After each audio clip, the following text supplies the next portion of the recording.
வாழ்க்கையில நடக்கின்ற மகிழ்ச்சியான நிகழ்வுகளை பதிவு செய்யற மாதிரி ஒரு ராசியான இடம் வேண்டாமா? உங்க குடும்பத்துல எந்த ஒரு சுப நிகழ்ச்சியில இருக்கட்டுங்க, நம்ம SS மஹால் இருக்காங்க. லக்ஸரி டைனிங் ஹால், விசாலமான மணமக்களறை, மிக மிக பிரம்மாண்டமாக இவ்வளவு வசதி கொண்ட மண்டபம் எங்க இருக்காங்க அப்படின்னு பாக்குறீங்களா? நம்ம புதுக்கோட்டையில TVS கார்னர் அருகில தாங்க இருக்காங்க. இன்னும் எதுக்கு வெயிட் பண்றீங்க? உடனே டிஸ்பிளே இருக்க நம்பருக்கு புக் பண்ணுங்க.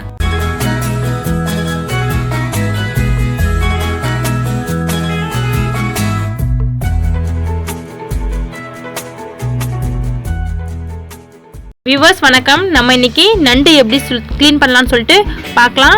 இங்கே பாருங்கள், நண்டு எவ்வளோ பெருசாக இருக்குது பாருங்கள். நண்டு எப்படி வாங்குறது அப்படின்னு சொன்னால், வெயிட்டில் வந்து அதிகமாக இருக்கணும், நல்லா வெயிட்டாக இருக்கணும், கனமாக இருக்கணும். ரொம்ப லேஸாக சாஃப்டாக இருந்தால் வந்து வாங்க தேவை. அதாவது வெயிட் இல்லாமல் வெயிட்லெஸ்ஸாக இருந்தால் அது வெறும் ஓடு மட்டும் இருக்குன்னு தான் அர்த்தம். நல்லா வெயிட்டாக இருந்தால் தான் உள்ள சதை இருக்குன்னு அர்த்தம். இங்கே பாருங்கள், இதில் உள்ள அந்த கால் பகுதியெல்லாம் இங்கே நாங்கள் தனியாக எடுத்துருங்க. பகுதி எல்லாத்தையும் முதல்ல தனியாக எடுத்துருங்க. அதுக்கடுத்து இந்த ஓடு இருக்குது பார்த்தீங்கன்னா, இந்த ஓடு அப்படி பிரிச்சிங்க அப்படின்னா இது மாதிரி கிடைக்கும். இந்த ஓட்டை வந்து தூக்கி போட்டுடலாம், இதை வந்து தூக்கி போட்டுடலாம்.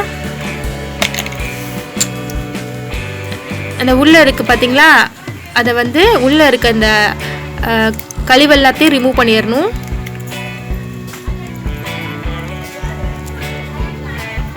எடுத்து போட்டுருங்க. அந்த ஓரமாக இருக்க ஓடு எல்லாத்தையும் வந்து நறுக்கணும். அது வந்து நான் இது எல்லாத்தையும் க்ளீன் பண்ணிவிட்டு அதுக்கப்புறம் நான் நறுக்குவேன். இங்கே பாருங்கள், எகெயின் நான் செஞ்சு காமிக்கிறேன். இது இந்த நடுவில் இருக்க ஓடை ரிமூவ் பண்ணிவிட்டு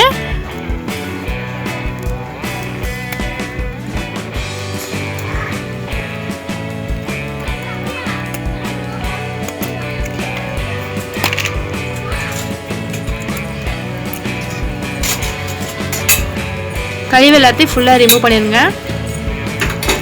போட்டுருங்க. நாங்கள் எப்படி அந்த சைடில் இருக்க முள் எல்லாத்தையும் எப்படி வெட்டுறதுன்னு சொல்லிட்டு நான் காமிக்கிறேன். இங்கே பாருங்கள், நான் வந்து அந்த கழிவு எல்லாத்தையும் எடுத்துட்டேன். இது மாதிரி பெரிய பெரிய ஓடெல்லாம் எடுத்துட்டேன். இப்போ நமக்கு கிடச்சிருக்க இது இப்போ என்ன பண்ணணும்னா, இதில் வந்து இந்த இது இருக்குது பார்த்தீங்களா, இதெல்லாம் நம்ம ரிமூவ் பண்ணிடணும். இதெல்லாம் வச்சுக்கக்கூடாது, இதெல்லாம் வெட்டிடணும். இருங்க, சைடில் உள்ளதெல்லாம் வந்து அதெல்லாம் வெட்டி ரிமூவ் பண்ணிடுங்க. அதெல்லாம் அந்த ஓடெல்லாம் அதில் ஒன்றுமே இருக்காது. ஸோ அதெல்லாம் வேஸ்ட்டு தான். இந்த ஓடை எல்லாத்தையும் ரிமூவ் பண்ணிவிட்டு இந்த பகுதியை மட்டும் போட்டுக்கோங்க. இது மாதிரி விட்டுட்டு இந்த பகுதியை மட்டும் போட்டுக்கோங்க. அதுக்குள்ளே சதம் இருக்கும். இங்கே பாருங்கள், இந்த பகுதியை மட்டும் போட்டுக்கோங்க. இப்போ நான் வந்து நறுக்கி எடுத்துக்கிட்டேன். இப்போ தண்ணியை ஊற்றி நம்ம அலசிடலாம். தண்ணியை ஊற்றி நல்லா அலசிடுங்க. பாருங்கள், இப்போ நம்ம சுத்தம் பண்ணிக்குவோம். அதில் உள்ளே வந்து தண்ணியை ஊற்றி உள்ளே எதுவும் அசடு கழிவு இருந்துச்சுன்னா அழகாக வாஷ் பண்ணி அந்த மேலே உள்ள கழிவு எல்லாத்தையும் ரிமூவ் பண்ணிவிட்டு தண்ணி அதுக்குள்ளே செலுத்தி நல்லா க்ளீனாக சுத்தம் பண்ணிடுங்க. இங்கே பாருங்கள், இப்படி ரெண்டாக பிக்கணும். ரெண்டாக பிச்சு போட்டுருங்க. இங்கே பாருங்கள், நான் உங்களுக்கு எகெயின் காட்டுறேன். இது மாதிரி ஓடெல்லாம் நல்லா வாஷ் பண்ணிடுங்க.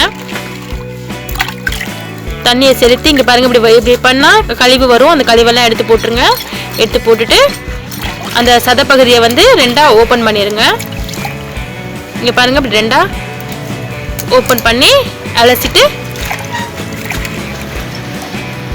பாருங்கள், ஃப்ளஷ் நமக்கு கிடச்சிருக்கு பாருங்கள். இது மாதிரி போட்டுருங்க. இது மாதிரி வச்சுருக்க எல்லா நண்டுக்கும் க்ளீன் பண்ணி எடுத்து வச்சுக்கோங்க. அந்த கழுவெல்லாம் எடுத்ததுக்கப்புறம் நீங்கள் எகெயின் ஒரு 2-3 தடவை தண்ணி ஊற்றி வாஷ் பண்ணிடுங்க. 2-3 தடவை கழுவணும், அப்போ தான் வாடையெல்லாம் போகும். நான் உங்களுக்கு அது எல்லாத்தையும் காட்டலை, ஒன்ஸ் கழுவுறதை காட்டுறேன். நீங்கள் ஒரு 2-3 தடவை கழுவி எடுத்து வச்சுக்கோங்க. இது மாதிரி கழுவிக்கிட்டேன். இப்போ என்ன பண்ண போனால் மஞ்சள் தூளையும் உப்பையும் போட்டு கழுவிக்குவோம். ஏன்னா அப்போ தான் வாடையெல்லாம் போகும். மஞ்சளும் உப்பு ஆன்டிபயோட்டிக், மோஸ்ட்லி நான்வெஜ்ஜுக்கு போட்டு கழுவினா தான் நல்லாயிருக்கும். வாடை போயிட்டு நமக்கு க்ளீனாக கிடைக்கும், நமக்கு ஃப்ரெஷ்ஷு. ஸோ நீங்கள் வந்து மஞ்சளையும் உப்பையும் சேர்த்து கழுவிக்கோங்க. இங்கே பாருங்கள், இது மாதிரி நல்லா கழுவி திரும்ப எடுத்து வச்சுடுங்க. பாருங்கள், நான் மஞ்சளும் உப்பும் போட்டு எகெயின் 2 தடவை கழுவி எடுத்து வச்சுக்கிட்டேன். நமக்கு வந்து க்ளீனான கிராபோட ஃப்ளஷ் கிடச்சிருச்சு. இது மாதிரி சுத்தம் பண்ணி நீங்கள் எடுத்து வச்சுக்கோங்க. இதில் நீங்கள் குழம்பு வைக்கலாம், ஃப்ரை பண்ணிக்கலாம், கிரேவி பண்ணிக்கலாம். உங்களுக்கு என்ன டேஸ்ட்டோ அது மாதிரி செஞ்சுக்கலாம். இதுதான் நண்டு க்ளீனிங் மெத்தடு. உங்களுக்கு யூஸ்ஃபுல்லாக இருக்கும்னு நம்புகிறோம். இந்த வீடியோ பிடிச்சிருந்துச்சுன்னா எங்கள் ஹோம் சேனலுக்கு சப்ஸ்கிரைப் பண்ணுங்கள். நன்றி.